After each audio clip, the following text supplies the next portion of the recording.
नमस्कार, मैं हूं आपके साथ ऋषि शुक्ला और बात करेंगे यूपी उपचुनाव की बारी केस वापसी की तैयारी।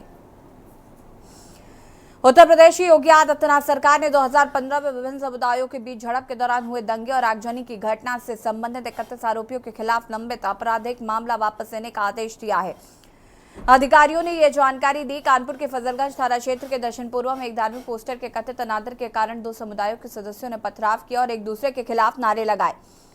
कानपुर में दंगों के वक्त प्रदेश में समाजवादी पार्टी सपा की सरकार थी। दक्षिण पूर्व पुलिस चौकी के तत्कालीन प्रभारी उप निरीक्षक ब्रजेश कुमार शुक्ला ने दंगा भड़काने, आगजनी और सार्वजनिक संपत्ति के क्षति निवारण अधिनियम, पीपीडी अधिनियम और आपराधिक कानून संशोधन अधिनियम के अन्य संबंधित धाराओं के तहत प्राथमिकी दर्ज की थी।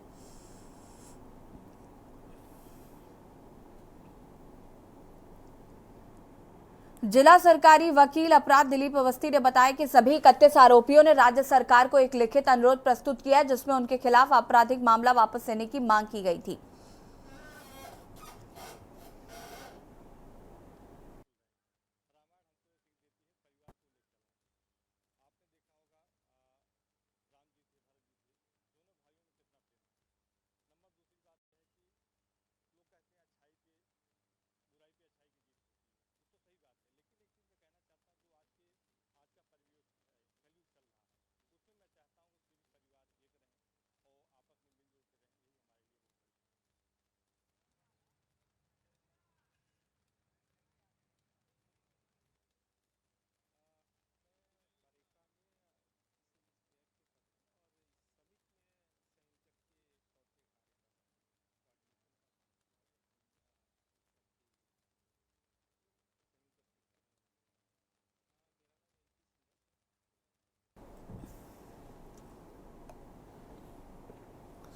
क्या था कानपुर कांड, ये भी आपको बता देते हैं। कानपुर के दर्शन पूर्वा में 23 अक्टूबर 2015 को अराजक तत्वों ने एक दुकान पर लगे धार्मिक पोस्टर को फाड़ दिया था। अब इसकी जानकारी मिलते ही दो समुदाय के लोग आमने सामने आ गए। घटना की जानकारी मिलते ही पुलिस प्रशासन में हड़कंप मच गया। आनंद फानन में मौके पर पहुंचकर पुलिस ने माहौल को शांत कराया। इसके बाद अगले ही दिन हिंदूवादी संगठनों ने दर्शन पूर्वा के कालपी रोड पर हंगामा किया। अधिकारी मौके पर पहुंचे। अधिकारियों के समझाने पर प्रदर्शनकारी दूसरे पक्ष से माफी मांगने पर अड़ गए। तत्कालीन आईजी जोन आशुतोष पांडे और तत्कालीन एडीएम सिटी अविनाश सिंह ने किसी तरह से दूसरे पक्ष को समझाया, माफी मांगने पर राजी किया। उस समय तय हुआ कि प्रदर्शनकारियों में से कुछ लोग दूसरे पक्ष के पास जाएंगे, दूसरा पक्ष वहीं लिखित में माफी मांगेगा। बता दें कि ये मामला 23 अक्टूबर 2015 का है।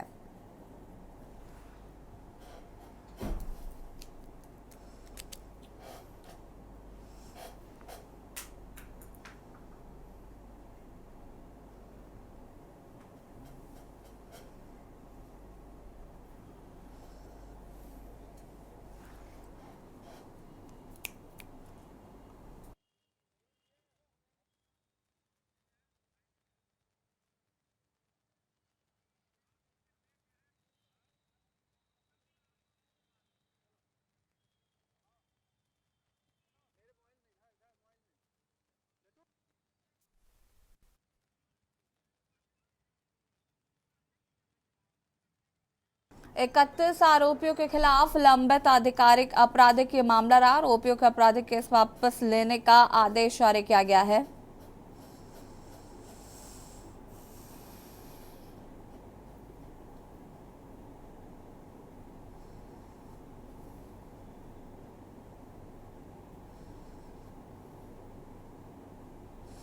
बता दें कि सपा विधायक इरफान सोलंकी की तरफ से ये केस दर्ज कराया गया था। लोगों का आरोप था कि 31 निर्दोष लोगों को फंसाकर जेल भेजा गया।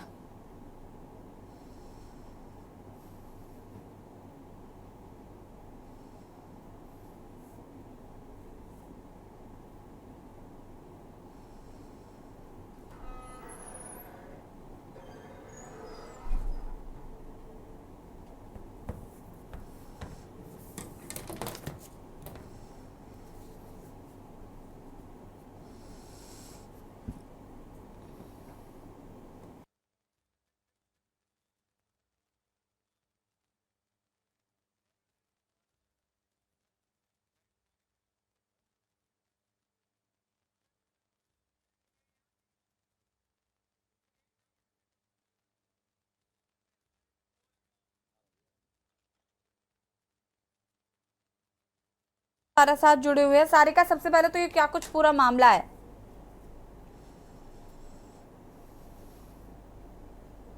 अनम्यूट कीजिएगा सारिका। जी, मैं बता दूं आपको, पूरा मामला कानपुर शहर का है, क्योंकि कानपुर शहर में 2015 में एक सांप्रदायिक झड़प हुई थी, जिसमें दोनों पक्षों के बीच में मुकदमेबाजी हो गई थी। कहा जा रहा था कि 2015 में जब ये घटना हुई थी तो उस दिन जो है ताजिया का जुलूस निकलना था और नवरात्रि का आखिरी दिन भी था। तो ऐसे में जो दो जुलूस निकलने वाले थे, उन दोनों को लेकर आपसी मतभेद हुई, पोस्टर वार हुआ, क्योंकि पोस्टर के वार के बाद जो है दोनों पक्ष जो है, दोनों धर्म के लोग जो है वो आमने सामने हुए और उस पर मुकदमा लिखा गया था। लगभग 31 लोग हैं जिनके ऊपर मुकदमा लिखा गया था। दर्शन पूर्वा की पूरी घटना है। ताजिया का जुलूस ले जाते समय माता जी का एक पोस्टर था, दुर्गा माता जी का, उसको लेकर एक ये विवाद हो गया था, जिसमें दोनों पक्ष आमने सामने आ गए थे। और उसके बाद तत्कालीन तब सपा के विधायक इरफान सोलंकी थे और उन्होंने मुकदमा दर्ज कराया था 32 लोगों के ऊपर की जानबूझकर इस तरीके की जो हिंसा है उसको जन्म दिया जा रहा है। जो लोग हैं आपस में भिड़ रहे हैं, सांप्रदायिक सौहार्द जो है उसका माहौल जो है बिगाड़ा जा रहा है और एक दूसरे के सामने जो है आ रहे हैं। त्योहारों को देखते हुए पुलिस ने मौके पर तो मामला शांत कर दिया था, लेकिन जो है राजनीतिक दौर के चलते यहाँ पर इरफान सोलंकी ने लगभग 31 लोगों के ऊपर दर्शनपुरवा में जो निवास करते हैं उनके ऊपर जो है मुकदमा दर्ज कराया था। तब से ये मामला लगातार चल रहा है और 9 साल बीत चुके हैं और 9 साल बाद अब जो है इन मुकदमों को वापस लेने के लिए उत्तर प्रदेश सरकार ने गाइडलाइन जारी करी है। तो यूपी सरकार ने इस गाइडलाइन को प्रमुख सचिव के लेटर पत्र को भी जारी करा है, जिसमें ये कहा गया है कि 32 लोगों के ऊपर जो मुकदमे हुए थे उनको वापस ले लिया जाए और इसको लेकर लगातार मंथन किया जा रहा है। जिला अध्यक्ष दीपू पांडे हैं जिन्होंने मुख्यमंत्री को इस पूरी घटना की जानकारी दी थी और उसके बाद सुरेश खन्ना जो मंत्री हैं उन्होंने भी इस पर पूरा संज्ञान लिया। योगी जी से बातचीत करी गई और उसके बाद प्रमुख सचिव ने ये आदेश जारी करा है कि जिन लोगों के ऊपर जो एफआईआर दर्ज करी गई थी उनको उनके मुकदमे को वापस ले लिया जाए। हालांकि 8 तारीख को ये पत्र जारी हुआ है और अभी कानपुर के जो प्रशासन है वहां पर इस लेटर को लेकर चर्चा बनी हुई है, लेकिन कहीं ना कहीं दर्शनपुरवा के जो लोग हैं वो बहुत खुश हैं, क्योंकि जिस तरीके से इस घटना को उजागर करके लोगों के ऊपर जो है एफआईआर दर्ज करी गई थी उससे कहीं ना कहीं दर्शनपुरवा के लोग नाराज भी थे और ऐसे में दर्शनपुरवा के लोगों की नाराजगी दूर करने के लिए भाजपा ने सारिका इस पूरे मामले को यूपी उपचुनाव से जोड़कर भी देखा जा रहा है, तो कितना फायदा कितना नुकसान नजर आता है इस मामले को लेकर? बिल्कुल, अगर राजनीतिक ढंग से बातचीत करी जाए तो उत्तर प्रदेश में सीसामऊ में उपचुनाव होने हैं और ये सीट एक भाजपाइयों के लिए बहुत अहम है। तो कहीं ना कहीं इस सीट को जीतने के लिए भाजपाई लगातार नई नई रणनीति बना रहे हैं, लोगों की मदद कर रहे हैं, जनता के बीच जा रहे हैं, जनसंपर्क अभियान कर रहे हैं और ऐसे में इस जीत में जो है समाजवादी पार्टी भी अपना दावा कर रही है, क्योंकि 3 बार से उस सीट पर सोलंकी परिवार का कब्जा रहा है और ऐसे में उस सीट को जीत में तब्दील करने के लिए भाजपा ने अपना ये कार्ड खेला है। जो 2015 में 31 लोग थे जिनके ऊपर एफआईआर दर्ज करी गई थी उनके मुकदमों को वापस लेने की कार्रवाई करी जा रही है। आदेश पत्र जारी हो चुका है और जल्द ही उनकी जो है वापसी हो जाएगी। दर्शनपुरवा एक बड़ा क्षेत्र है जहाँ के लोग हैं, कहा जाता है कि सीसामऊ सीट के लिए बहुत इंपॉर्टेंट है, सबसे ज्यादा वोटिंग जो है वो उस क्षेत्र से होती है। तो कहीं ना कहीं जो एफआईआर जिनके ऊपर दर्ज है वो 31 लोग दर्शनपुरवा के हैं। तो ऐसे में जब उनके मुकदमे की वापसी हो जाएगी तो दर्शनपुरवा का एक जो बड़ा क्षेत्र है और जो लोग हैं वो भाजपा को अपना सपोर्ट कर सकते हैं और इसको देखते हुए राजनीतिक गर्मी के बीच में ये जो है राजनीतिक पार्टियां इस तरीके के टैरो कार्ड खेल रही हैं और इसी टैरो कार्ड के चलते जो है इन मुकदमों को वापस लेने की जो कार्रवाई है वो अब कानपुर शहर में होने जा रही है। बिल्कुल सारिका, कहीं ना कहीं मोटे मोटे तौर पर अगर हम देखें तो ये एक बड़ा मास्टर स्ट्रोक बीजेपी का हो सकता है, अनलेस अंटिल, क्योंकि सीसामऊ सीट जो है वो काफ़ी ज़्यादा हॉट सीट है। बीजेपी लंबे समय से यहाँ पर अपना परचम लहराना चाहती है लेकिन ऐसा संभव नहीं हुआ और चूंकि समाजवादी पार्टी ने अब इरफान सोलंकी की वाइफ को टिकट दे दिया है तो कहीं ना कहीं एक कड़ी टक्कर। लेकिन सवाल ये भी है सारिका कि क्या बीजेपी के पास ऐसा कोई कैंडिडेट है जो इरफान सोलंकी की वाइफ को मात दे सकता है? ऐसा लगता है कि वाकई वहां की जनता को आप अलग तरीके से कन्वर्ट कर सकते हैं, क्योंकि जो लंबे समय से इतिहास रहा है हाजी मुस्ताफ सोलंकी के समय से वो सीट जो है वो सपा के खाते में है। उसके बाद इरफान सोलंकी उस लेगेसी को आगे ले गए और अब उनकी वाइफ को टिकट मिल रहा है, तो वो एक कह सकते हैं खानदानी सीट चली आ रही है। हाँ बिल्कुल, इसी में अपने दर्शकों को बता दूं कि बीजेपी ने कई सीटों पर जीत हासिल करके इतिहास रचा है। कितना भी पुराना सीटों का इतिहास रहा हो, किसी का भी कब्जा रहा हो, अगर बीजेपी ने ठान लिया है कि उस सीट पर बीजेपी का कब्जा होगा, तो फिर कहीं न कहीं किसी हद तक हर साम दाम दंड भेद अपना कर बीजेपी उस सीट पर जीत हासिल करने की जद्दोजहद में जुटी जाती है। और कहीं न कहीं रिजल्ट भी यही होता है कि इस हार के बहुत ही करीब पहुंचकर बीजेपी को जीत मिलती है, लेकिन हाँ, बीजेपी जीत दर्ज जरूर हासिल करती है। और यही इस बार मेरे ख्याल से अगर उपचुनाव की बातचीत करी जाए सीसामऊ में, तो अभी तक की जिस तरीके से भारतीय जनता पार्टी ने रणनीतियां तैयार करी हैं, घर घर जाकर जनसंपर्क अभियान चला रही है, लोगों के बीच जाकर उनकी समस्याएं सुन रही है, उसके साथ साथ वहां पर जो मुस्लिम बहुल्य क्षेत्र है वहां पर भी लोगों को के बीच जा रही है, उनको जो सरकारी योजनाएं हैं, जो पीएम मोदी की योजनाएं हैं, जो उत्तर प्रदेश मुख्यमंत्री की योजनाएं हैं, उनका लाभ उन तक पहुंच रहा है नहीं पहुंच रहा, उसका पूरा जायजा और बखान किया जा रहा है। कहाँ क्या कष्ट है उनके, उनको दूर करने की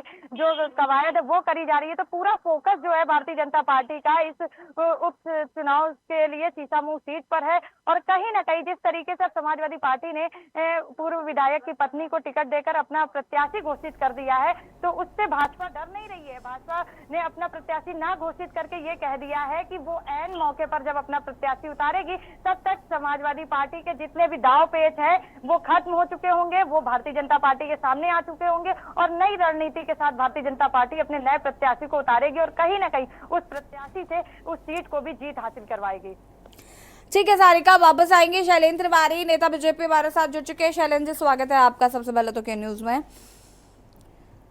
और सवाल मेरा यही है, हॉट सीट मानी जाती है सीसामऊ सीट, और ये जो मामला दर्शन पूर्वा का है, 9 साल पुराना मामला, अब इसको छेड़ने की क्या जरूरत पड़ गई? और ये राजनीतिक तरीके से देखे तो साफ नजर आता है। ये जो मुकदमे गए थे सपा सरकार में, ये मुकदमे जो है गलत तरीके से उस समय पर जो तत्कालीन विधायक जी थे यहाँ से, उन्होंने ये मुकदमे जबरदस्ती अपनी दमखम पर ये मुकदमे भाजपा के कार्यकर्ताओं के ऊपर और जो लोग निर्दोष थे उनके ऊपर ये मुकदमा किए गए थे।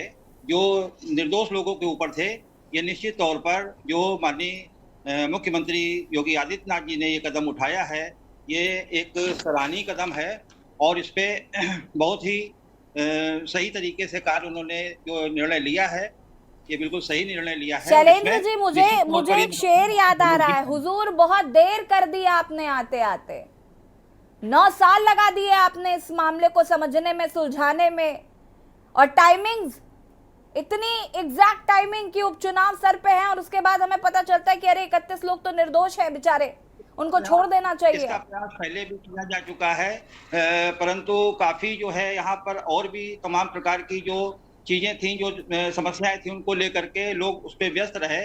अब जब ये समय आया, ये बात उन तक पहुंची, तो उन्होंने इस पे निर्णय लिया। ये बहुत ही सराहनीय कदम है सभी के लिए और उन निर्दोष लोगों के लिए, खास तौर पर जिनका कोई दोष ही नहीं था, और ये निश्चित तौर पर बड़ा ही अच्छा कदम है। ठीक है, संतोष जी वरिष्ठ पत्रकार हमारे साथ जुड़े हुए हैं। संतोष जी, सबसे पहले तो स्वागत है आपका। नमस्कार जी। कैसे देख रहे हैं इस पूरे मामले को? 9 साल का ये मामला, 9 साल पुराना मामला, और जब उपचुनाव है, जिस सीट को पाने की कोशिश भाजपा पिछले लंबे समय से कर रही थी, और जिस तरीके से अब उपचुनाव भी नजदीक है, ऐसे में इस मामले के जो 31 आरोपी हैं जिनके खिलाफ आपराधिक मामला लंबित चल रहा था, अब उनको छोड़ने की बात कही जा रही है। देखिए, सबसे बड़ी बात यह है कि जो मुकदमा इन लोगों पर कायम कराया गया था, तो इरफान सोलंकी तत्कालीन विधायक ने क्यों कायम करा? ये काम प्रशासन का था। कोई भी सांप्रदायिक तनाव होता है तो प्रशासन अपने हिसाब से मुकदमा कायम करता है, ये आप देखती चली आ रही हो लगातार। और चूंकि विधायक द्वारा मुकदमा कायम कराया गया, क्यों कायम कराया गया? इसमें सीधे सीधे कहीं ना कहीं राजनीतिक खेल समझ में बिल्कुल खुलकर आ गया।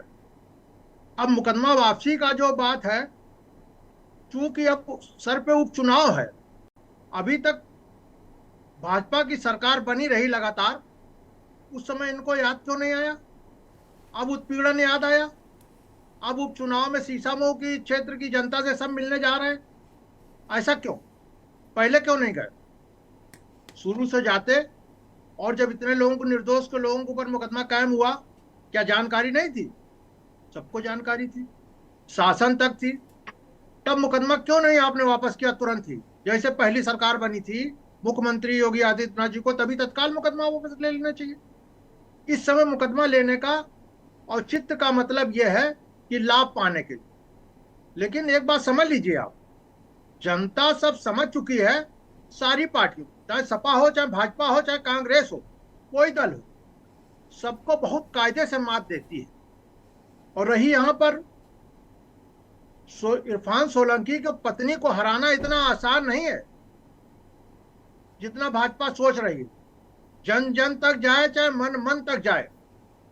मेन बात ये होती है कि अभी तक ये कहां थे? अभी तक क्षेत्र में इनके विधायक और इतने नेता और सब जो डेरा यहाँ डाले हैं, कई जिलों में डेरा डाले रहते हैं, लेकिन जनता जानती है क्योंकि अब उपचुनाव है, तो इसलिए हमको सब लाभ मिल जाएंगे, तो डेरा सब डाल देते हैं। लेकिन ऐसा बहुत सी जगह ऐसी हुई हैं जहां पर पूरे मंत्रियों ने डेरा डाला था। बंगाल में बिल्कुल साफ कर दिया था ममता जी ने।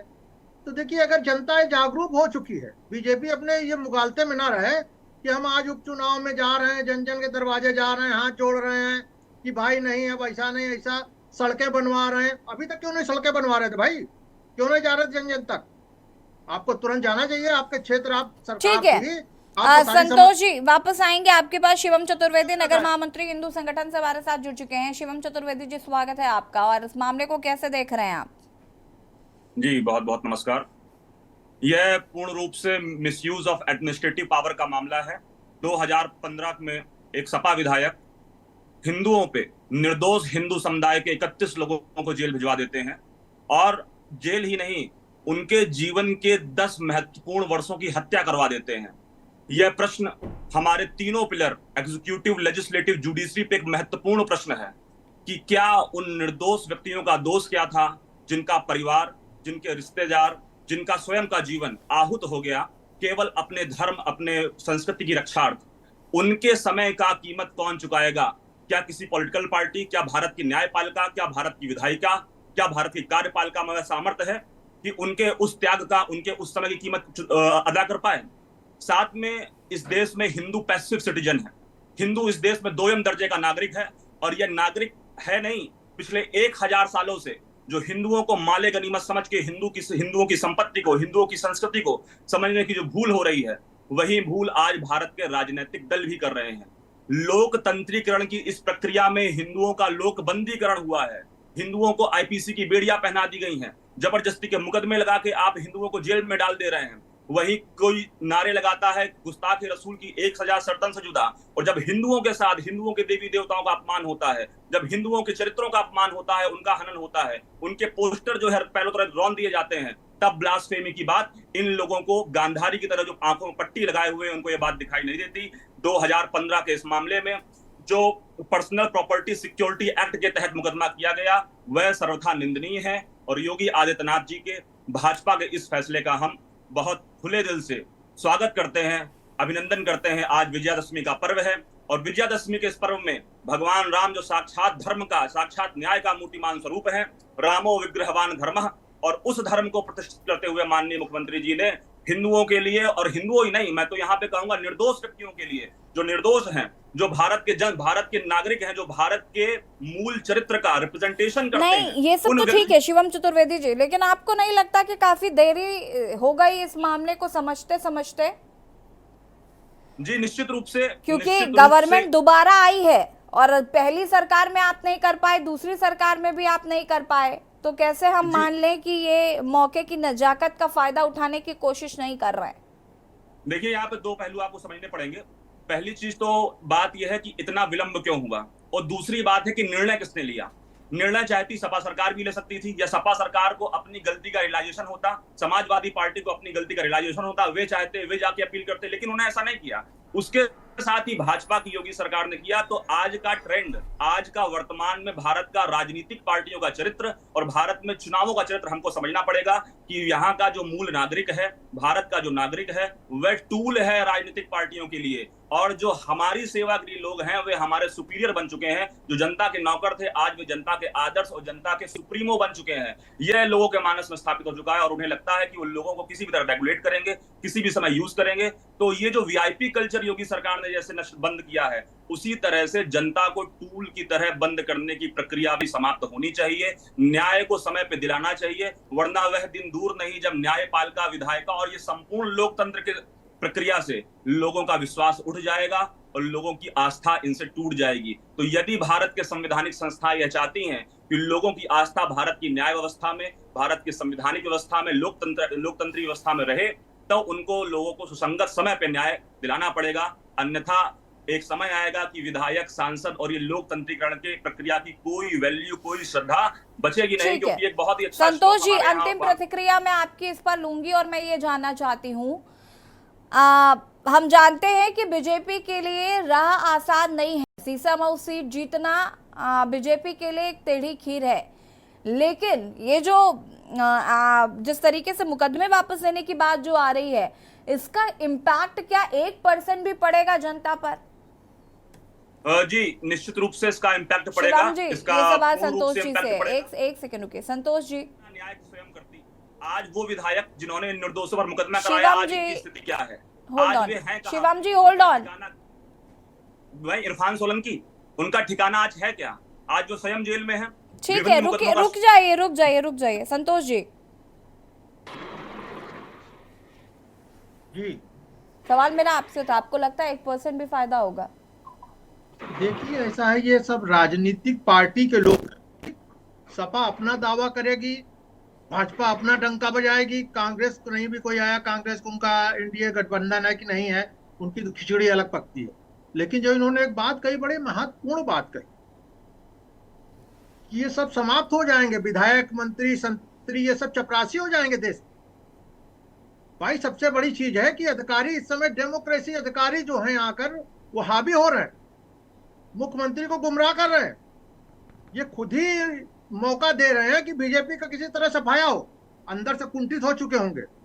देखिए कल अखिलेश यादव वाला जरा सी बात थी, माल्यार्पण, 5 लोगों को अनुमति देते, माल्यार्पण कर देते, अपने घर निकल जाओ, खत्म बात। लेकिन नहीं, ये मुद्दा किसने दिया? और रहा वापसी का, अभी वापसी कोई बहुत बड़ी चीज नहीं है, वापसी तब होगी जब माननीय न्यायपालिका उस पर मोहर लगा देगी वापसी के लिए। अभी तो प्रक्रिया चल रही है, अभी यहाँ से फिर जाएगा मुख्यमंत्री के यहाँ से ये बन के, यहाँ से कि वापस हो कि ना हो, फिर उनकी अनुमति होगी। महामहिम राज्यपाल महोदया जो इस पर संस्तुत करेंगी, तब यहाँ डीएम के पास आएगा, तब यहाँ का डीजीसी क्रिमिनल उसको देगा और संबंधित कोर्ट को जो होगा एडीजीसी, उसके पास पत्र जाएगा कि आप इस मुकदमा को वापसी के लिए कोर्ट में दाखिल करें। जो प्रक्रिया होती है, तब यह मुकदमा माननीय न्यायाधीश के ऊपर निर्भर करेगा कि वो मुकदमा वापस करता है कि नहीं करता है। अगर उसने रिजेक्ट कर दिया तो आपको जमानत करानी पड़ेगी, मुकदमा लड़ना पड़ेगा, हाईकोर्ट जाइए। फूलन देवी वाले मामले में आपको बता दें, बहुचर्चित मामला था, उनके ऊपर भी मुकदमा वापसी का आदेश दिया था सपा सरकार ने, और वो मुकदमा वापसी एडीजे फर्स्ट डकैती कोर्ट से नहीं हो पाया था, उन्होंने रिजेक्ट कर दिया था। उस समय बहुचर्चित वकील विजय नारायण सेंगर विपक्ष से ठीक है संतोष जी, देखिए राजनीतिक फायदा उठाने की कोशिश की जा रही है, इसका कितना फायदा मिलेगा वो तो आने वाला वक्त बताएगा। आप सभी का शुक्रिया चर्चा में शामिल होने के लिए। और मुद्दे की बात में बात कर रहे थे हम, यूपी उपचुनाव जिस तरीके से नजदीक आ गए हैं और एक मामला जो कि 2015 का है, कानपुर के दर्शनपुरवा का, जहां पर 31 लोगों के खिलाफ एफआईआर दर्ज कराई गई थी और एक लंबे समय से ये एक न्यायिक प्रक्रिया चल रही थी, लेकिन अब ये सरकार ने इसे वापस लेने का फैसला किया है। अब इस पर फिलहाल एक लंबी न्यायिक प्रक्रिया है। हालांकि सीशामऊ में जो उपचुनाव है उसका कितना असर पड़ेगा ये देखना होगा। फिलहाल के न्यूज़ की खास पेशकश में इतना ही। देखते रहिए के न्यूज़ इंडिया। नमस्कार।